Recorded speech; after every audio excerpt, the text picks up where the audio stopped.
মনুষ্য দৃষ্টিতে আমরা মাকে পেয়েছি মানব রূপে। মায়ের ব্রহ্মস্বরূপ সত্তা এই ধরাধামে আত্মগোপন করেছিল। মা ভোলানাথের ব্রহ্মতালু হাত দিয়ে স্পর্শ করেছিলেন।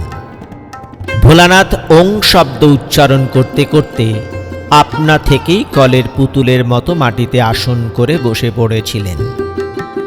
মায়ের কোমল ও মাধুর্যময় স্পর্শে ভোলানাথের চেতনার স্তরে আলোড়ন উঠেছিল। বিদ্যুৎ আলোকের মতো এক ঝটিকায় ভোলানাথের চিত্তের অন্ধকার মা এক নিমেষে দূর করে দিয়েছিলেন। ভোলানাথের কণ্ঠে ওঙ্কার ধ্বনিত হয়েছিল।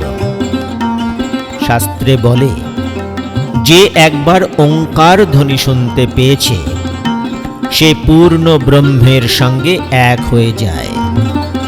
মাই ভোলানাথের কণ্ঠে ওঙ্কার উচ্চারণ করিয়ে পূর্ণত্ব সাধনের প্রথম স্তরে পদার্পণ করিয়েছিলেন।